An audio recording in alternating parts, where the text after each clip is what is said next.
Hello friends good morning जय जगन्नाथ कल्याण सेनापतिर Odia blog रे आपण मानकु स्वागत आशा करछि प्रभु कृपार आपण माने समस्ते निहति भलरे थिबे आ खुशी रे थिबे। तो फ्रेंड्स चलंतु स्टार्ट करबा आज गोटे फ्रेश ब्लॉग। आज वीडियोटी बहुत सुंदर होबार अछि काहेकि वीडियो माध्यम रे बहुत किछि नवा नवा टिप्स और ट्रिक रहिछि जहा आपण मानक डेली लाइफ रे बहुत यूजफुल रहइबो। आपण मानकु किचन रे काम करबा पई सहज हेबा सहित आपण मानकर बहुमूल्य समय और पैसा दुईटा जक मध्ये सेव करबो। तेणु आपण मानकु गोटे रिक्वेस्ट आपण माने वीडियोटी को जमा भी स्किप करंतु नहीं फुल वॉच करंतु नहले एमती सब दरकारी टिप्स को आपण माने मिस करनेबे। तेबे चलंतु लेट न करी सेमती किछि नवा नवा टिप्स को नै देखनबा आज रे सुंदर वीडियोटी को।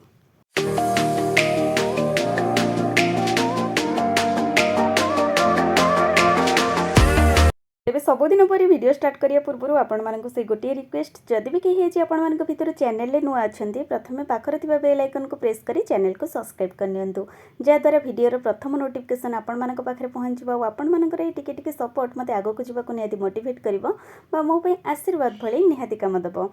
तेबे फ्रेंड्स चलंतु लेट न करी जानिबा आज हमर प्रथम टिप्स टी कोन अछि। जेबे भी आमे कोनोसी लॉन्ग टूर रे जाउचे तो आमे एमती पैकिंग करी लगेज को नै थाउ और लगेज भितर पिला मानक कपड़ा एमती अधिक रो अधिक मात्रा रे जगह नै जे जहा फल कि आमे हम निज कपड़ा पई स्पेस मिली न थाए। किंतु आज आपण मानक गोटे छोट टिप्स कहबी जा माध्यम रे आपण माने कपड़ा को ठीक वे रे अरेंज करी नै परिबे और कम स्पेस रे बहुत सारा कपड़ा आपण मानकर एमती लगेज भितर धरि जिवो। तो प्रथम तो देखंतु जेबे भी आपण माने जीन्स पैंट नौचंदी साधारणतः जीन्स पैंट हमर बहुत जगह नहीं थाए पैकिंग हवा समय रे। तो जीन्स पैंट को आपण माने एई भली भाबे फोल्ड कर नियंतु ऊपर गोटे पैंट को एमती हाफ आपण माने बाहर कर नियंतु आ ऊपर फोटो एमती आपण माने फोल्ड करिकरी पूरा पैंट तळ पटो को एणंतु। जो पार्ट को मैंने बाहर को एमती बाहर करथिबा से पार्ट को आमे एमती पूरा फोल्ड पार्ट रो भीतर भरिकरी एमती उल्टा पटरे बाहर करिबा। तो आपण माने वीडियोटी को देखिले ही जानि परिबे कहिबारे बेले बेले मिस्टेक हे जाय बा आपण माने बुझी पार नथिबे। तो वीडियोटी को आपण माने भलो भाबे देखि नेले जानि परिबे। एई प्रोसेस रे आमे माने देखंतु जेतिकी पैंट रो आमे बाहर करिथिले साइड को तो आमे तारी भितरे पूरा पैंट को एमती फोल्ड करिकरी भरि नबा। देखंतु केते सुंदर भाबरे हमरो जीन्स पैंट पैकिंग जिते मोटा होता है अधिक जगह नहीं थाए एमती कम जगार बहुत सुंदर भाव में पैकिंग हो एबे आपण माने एई भली 4-5टी जीन्स पैंट आराम से कम स्पेस रे मध्य नहीं पारिबे। आशा करुछि टिप्स आपण मानन पई निहाती उपयोगी रहइबो। एबे चलंतु जानिबा से पैंट ऊपर नेक्स्ट टिप्स टी। साधारणतः आमे माने मार्केट रो जेबे भी पिला मानन पई किछि नुवा कपड़ा बा नुवा पैंट शर्ट आनी थाउ तो आपण माने देखिथिबे पैंट रो इलास्टिक टी पिला मानन को टाइट हेबा समय रे पैंट रो जो बटम बा काज घर अछि से मध्य एमती टाइट होते जहा फल रे बटम देबा समय रे हमको बहुत प्रॉब्लम होता है। छोट पिला माने बिल्कुल भी भरी पारंती नहीं काज घर भितर एई भली बटम आ आमे माने जेबे भी भरी थाउ हमर एमती हातर नख बा आंगुली एमती पेन होता है बहुत टाइट लगता है। तो से सब आपण माने बहुत इजी रे केमती लूज करि परिबे और पिला माने मध्य बहुत इजी रे केमती याको पिंधि परिबे ता पई आज रो गोटे छोट ट्रिक। आमे माने साधारणतः किचन ने यूज करिथवा एई भली चामच बा खरिका को आमे यूज करी पैंट रो इलास्टिक को लूज करि परिबा। देखो तो जो पैंट रो इलास्टिक टी टाइट हेथबो पिला माननको तो आपण माने ए इलास्टिक बा अंटा पाखरे पैंट रो जे कोनोसी चामच बा गोटे बड़ खरिका को एमती टाइट भाबरे नै नियंतु। एमिति करबा द्वारा ओवरनाइट आपण माने जदी रखुचंदी देखिबे आरो इलास्टिक टी एकदम लूज हे जिवो पिला माने बहुत सहज रे एको पिंधि परिबे सेमाननको अंटा को बिल्कुल भी टाइट हेबो नहीं। आहुरी मध्ये जेबे आमे काज घर भितरे बटम भरि दाउ तो सेतबेले मध्ये हमको बहुत प्रॉब्लम होइथे आम नख दरज हेबा सहित पिला मानको मध्ये पिंधिबा पई बहुत ही प्रॉब्लम होइथे। तो सेथि पई खास करी आज गोटे छोट ट्रिक जेबे भी आपण माने एमती जीन्स पैंट रो हुक बा बटम को आपण माने काज घर भितरे भरिबा पई टाइट लागुची आपण माने गोटे सेफ्टी पिन को प्रथमे एमती बटम भितरे भरि नियंतु आ सेही सेफ्टी पिन को आपण माने काज घर भितरे एमती भरि करी टाणी नियंतु। देखिए एमती करने द्वारा बहुत इजी रे बटम टी एकदम काज घर भितर पशिज आमको प्रेस करने पड़ो ना बा नख दरज होगा ना पिला माने बहुत सहज रे को पिंधि पारे। आशा करछि छोटिया टिप्स टी निहाती आपण मानक काम रे आसीबो। एबे चलंतु जानिबा नेक्स्ट टिप्स कोन अछि। कारण तो आमे माने मार्केट रो जेबे भी कोनोसी नुवा बासन जेमति कि थाली गिना किंबा कप प्लेट आनी थाउ ता सहित एभली किछि स्टिकर लागि थाए ए स्टिकर को आमे माने जेबे भी एमती रिमूव करि थाउ देखिथिबे बिल्कुल भी रिमूव हुएनी आ प्रेस करबा रिमूव करबा କରିବା ଫଳରେ देखिए अधा स्टिकर एमती बाहरी जावा फल आउ अधा एमती चिपकिकी रही है फल छोट पिला माने हुंतु बा गेस्ट मानक से खाइबा दवाई बिल्कुल भी भल लगी न था पसंद आसी न थाए। तो यही स्टिकर को आपण मैंने बहुत सहज केमती रिमूव करेंगे आसतु जाना स्टिकर लगी जेकोसी थाली कप उपर आपण मैंने ड्रायर साहाଯ୍य हल्का भाव टिके गरम हवा एमती दे नियंतु जहाँद्वारा कि अठाटी गरम हो से गरम समय आपण मैंने ये स्टिकर टी रिमूव कर नियंतु देखिए बहुत इजी रे संपूर्ण भाव स्टिकर टी आपण मानकर एमती रिमूव हो बिल्कुल भी चिपकब ना अठा रहा ना।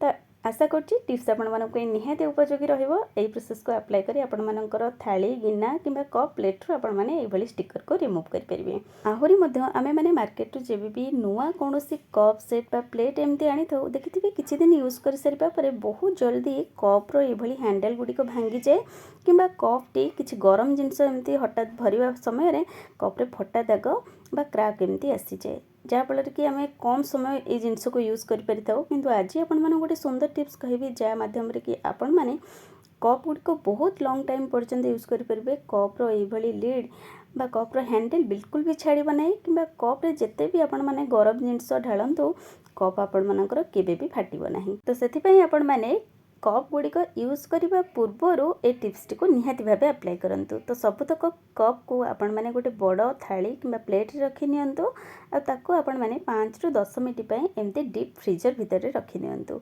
एमती रखिबा द्वारा देखिबे जेबे भी आपण मैंने 5-10 मिनिट पर कप को बाहर करेंगे आ पूरा लॉन्ग टाइम पर्यंत आपण मैंने कप रो यूज कर परिबे देखिबा लीड बिल्कुल भी भांगिब नाही किंबा कप रे गरम जिनस चाहे भी ढालिबे कप आपण मानकर केबे भी क्रैक हेबो नाही।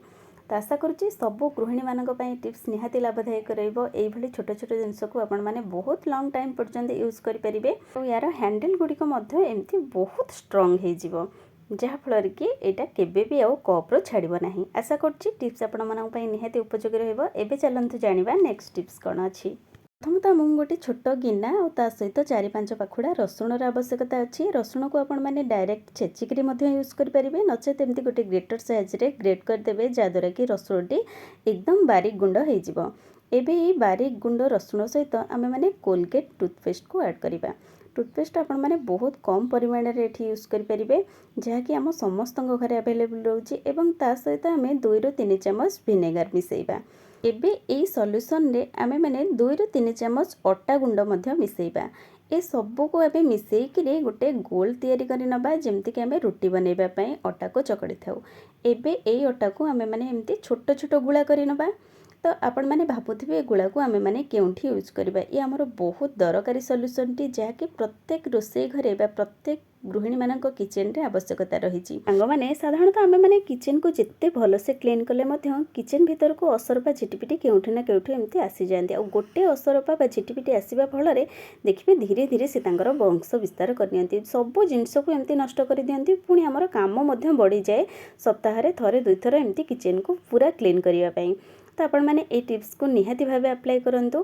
जेबे भी आपण मैंने राति रे किचेन काउंटर क्लीन करूचंती गैस ऊपर हो किबा किचेन काउंटर ऊपर एमती गुड़ा को रखी नियंतु किंबा आपण मानक रोषे घर थाकरे मध्य एमती रखी नियंतु जहाँ फल कि यार स्मेल एते हार्ड होता है आ स्मेल फल रोषे घर भीतर को बिल्कुल भी असरपा बा झिटिपिटी आसबे नहीं। खाली आम किचेन ने नुहे आम मैंने स्टोर रूम रे मध्य एभली गुड़ा को अप्लाई करि परिबा जहाँ फल कि स्टोर रूम भीतर को मध्य असरपा झिटिपिटी जिबे नहीं किंबा आपण मैंने किचेन जब अप्लाई करुँच आपण मानक बारंबार किचेन हो कि आपण मानकर गैस काउंटर क्लीन करने पड़ो ना। आशा करुँची टिप्स आपण मानक निहाती हेल्पफुल रहिबो। एबे चलंतु जानिबा लास्ट टिप्स कौन अच्छी। सांग मैंने खास कर सबू गृहिणी मान सहित ये प्रोब्लेम होता है जे आम मान फ्रिज रो आइस चेम्बर बा फ्रिजर टी ये मोटा लेयर रो बरफ जमी जाए जहाँ को क्लीन करने आमको समय लगी था मेल्ट होगापाई यही सब जिनस समय लगी था। आउ एमती जमी जदि आपण मान फ्रिज रे बारंबार देखिए आपण मान फ्रिज टी जल्दी खराब हो इलेक्ट्रिक बिल एमती अधिक आसो। ये सब प्रोब्लेम सॉल्व पाई आज आपण मान गोटे सुंदर टिप्स आनी।